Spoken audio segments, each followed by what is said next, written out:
Hey YouTube family. You know, right now times are just a little weird. Our country is a little weird. Things are just really going crazy in our country right now, and something today, it's like the world stopped today, and let's just talk about it. But this was on my mind, and I really felt like that I needed to talk about it because I'm still kind of feeling a little bit emotional from it. And if you followed me long enough, you know that I work at a funeral home, and I'm in my funeral home director apprenticeship. And so, in other words, I'm going to a funeral director apprenticeship. And so someday I'll be a full-fledged licensed funeral director. I have a little playlist of things. I've been wanting to put more onto it so that y'all could enjoy those, but my playlist is called Life Lessons That I Have Learned from Dead People, or from the dead. And so today, we had a gentleman that passed earlier in the week. He was an older gentleman, and he had a family, and I think his wife had passed before he did, but I did know the son because he wasn't much older than my son. And of course, you know, when you go to school in a small town, and it turned out that his mother was one of my teachers before he was ever born in school. And I don't even think she was married at the time. And so anyways, this family, I knew the boy, the young man. And then so the gentleman, the deceased, had other children from a previous marriage, and they were older, and super nice family. I mean, most of the families we work with are just amazing, but I'm telling you what, they were so grateful and just come and thanked us so many times. I mean, it's just because sometimes you don't even get that from some people, you know. I mean, I tell people, you know, it's not just a job to me. Being a funeral director is not just a job. It's I don't know. You just have to really have a compassion for people. And when I do what I do, I would hope that someone would honor me and take care of my family, my kids, and be with them during the process, transition of losing their mother, and, you know, going through the funeral and everything. So I really put my heart and soul into my families, but it's not just me, it's the people I work with. And I work for a very amazing family. We're still family owned. We're not corporate owned. And so today, so that was this gentleman's funeral. He was older, and I learned things. You learn things about a family or about a person when they pass through pictures and memories that the family brings in and they share. So this family, I learned about this gentleman, which I had knew who he was. I didn't personally know him, but I knew who he was. You know, living in a small town, you just know who people are, and I knew who he was. Now, he didn't know who I was, but I knew who he was. And anyways, I found out that he was in the Vietnam War. He was also injured in the Vietnam War and was a Purple Heart recipient. So that means he was injured in combat. And I think you know in the past that when we honor a veteran, or if they want to be buried with honors, and it doesn't matter if they're buried in a national cemetery or a private cemetery or family cemetery, if they want to be buried with honors, they are given a flag, and we have to go through a process to get that flag form, and they have to be, you know, honorably discharged and everything. And I press those flags for those veterans, and then we place them on the caskets when they pass. And anyways, you know, I've done videos about it, and I did my uncle's about a month ago, and it was very humbling for me to be able to iron or press my uncle's flag when he was in the Air Force. So anyways, this gentleman was in the Army. He served a tour in Vietnam, received a Purple Heart, And you know, just to look at him, he was a very tall man. He was just a gentle giant, just a very gentle. So sitting through his funeral today, you know, I will sit and listen, and people tell stories, and you see pictures of them. And the one thing that really, really touched me about this gentleman was that his family still had his uniform in the Army. And they brought it down and they wanted to display it because it was something that was very important to him, that he served his country and he loved his country. And so they displayed, you know, they brought it to us and they said, look, can you, you know, press this? Can you? And I said, look, I will take a lint roller and I'll do anything, but I don't want to touch it, press it. You know, it hadn't been touched in, what, 50 years or however long it's been. And so I took a lint roller to it, and I sat and worked on it one day for about an hour, just rolling the, you know, years of dust off of it. And I even polished the gold. Like, I had a little cloth and I went in there and polished his buttons. You know, he had all these little military buttons, and of course his Purple Heart. And anyways, it was just very humbling to do something like that. I mean, to me, it was very humbling. And I told his family, I said, look, and we displayed it. Like I said, we had an easel. We displayed it on an easel. It was just the jacket part. But it was very humbling to me. And I may get emotional, so I apologize. But his family was just so appreciative. Like, when his daughter brought it in, she was like, you know, this I mean, because she was military, former military. And anyways, so we displayed it and at his visitation and at his funeral. And like I said, I told him, I said, you know, I did kind of shine up the buttons or anything, but I didn't press it or add water to it or anything. I just did not want to damage that because it was precious. Anyways, of course, the man was a lot bigger than he was when he was in the military. So it was displayed. And so anyways, we go through the funeral and everything. And then, of course, you know, we have to go to the graveside. And he was buried in a very unique little cemetery outside in the country.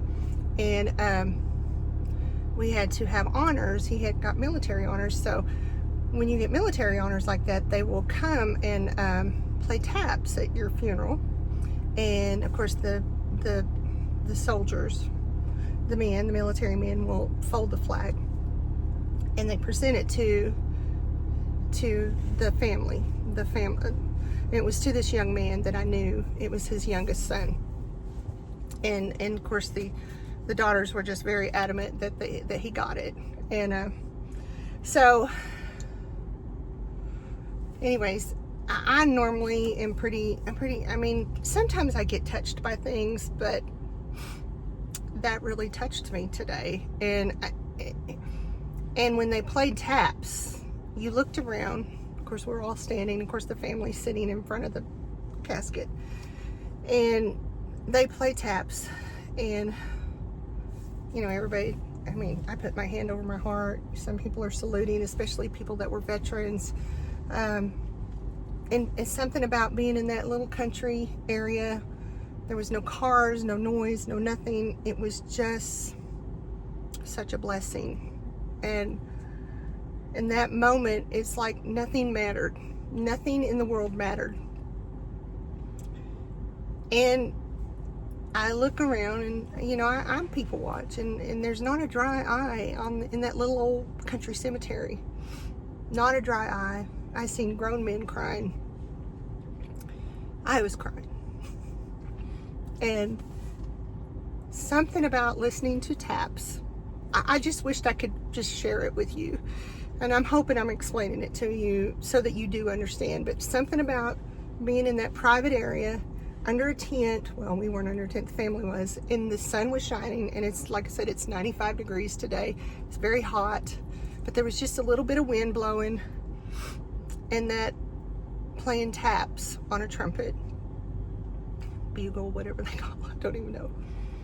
And it was such a surreal moment. It was a moment that just didn't even feel like I was part of this world. And like I said, I was looking and seeing grown men crying, women crying. People had their hands over their heart. People were saluting. And I became very emotional. I mean, it took me, because like I said, I was taking in every moment of this. And it's almost like you didn't want it to end. And it finally, of course, it ends. If you've ever heard taps and played on a trumpet live in the country.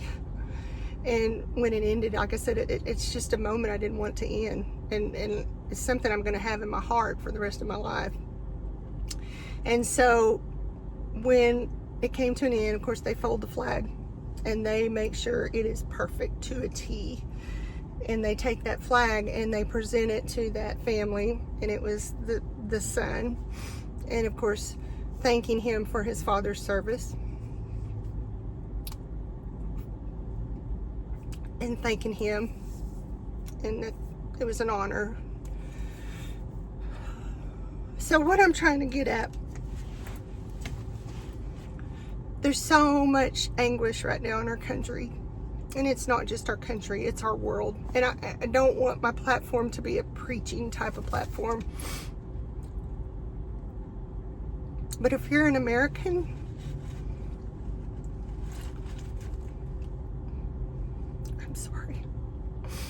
if you're an American, and I know everybody is opposite things, and nobody likes this politician and nobody likes this politician, and I try to stay very neutral on my platform. But just think of all the crap going on. I'm sorry, my language, but everything going on in this world. That we get to live in a country that is free, and that we really have a lot of things. And I know a lot of people don't agree with this party and that party and what's going on, and I know, and we have the right to protest, and we have the right to, you know, and like I said, it's been really hard. You know, it makes me sad, everything going on. And I try not to take sides on anything, you know. I understand why people do the things they do in some ways. But I just wish that I could take you all with me to that moment in that little countryside where it was 95 degrees, but there was a slight breeze. And a community of people gathered around a man's casket that was draped with our flag, with an American flag, that he went to another country and he chose to go to war. He chose that, and he went into the military, and you know, he left a family. And but please think about those things. Think about, just sit back and think. I know things are not always what we want them to be. But please just remember that we live in an amazing country, and even though there's a lot of things I don't like about it, and a lot of reasons and rules, but we're very fortunate. And like I said, I wished I could just take you with me for that moment, and maybe you can just think about it and just try to visualize it. Like I said, on the countryside and in a little small town out and like I said, we were not close to no highways, no roads, no nothing. And just think about, listen to taps, and just listen to taps. But this man lived the rest of his life. He was close to 80, late 70s maybe when he died. But you could see just on the look on his face, he was such a proud man, and he represented his country, and the way they all talked, that he was proud of what he did. You know, he lived that life, and I just want you to remember that man, and I can't tell you his name, but just remember the sacrifice that he made so that we could have freedoms to just think about it. And like I said, I don't want my platform to be a preaching platform, or and I'm not going to side with one side or another side. I just want to share the things that bring me joy, happiness, and the things that touch my heart. And the lesson I learned from this gentleman today, my life lesson I learned from the dead. We can't take for granted what we have. And again, we don't always agree with each other or with parties or with, but you need to remember there's people out there that go and fight for our country. They fight for our freedoms. And I don't want you to come at me in my comments and, you know, but I just want you to take a moment to just sit back. And if you ever get an opportunity to just touch a flag, our United States flag, touch it up close and just touch it. And I'm telling you, I have so much pride when I unfold one of those flags and I press it, I iron it to get the wrinkles out, to lay on these people's caskets. And think about it, next time you hear taps,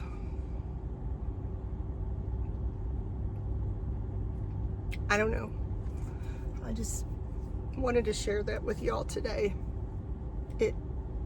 I'm still kind of, you know me, I'm a happy-go-lucky kind of girl, and I'm still so exotic. And I just want you to think about it.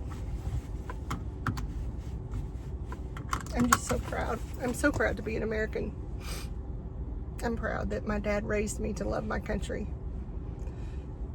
And I don't know what else to say.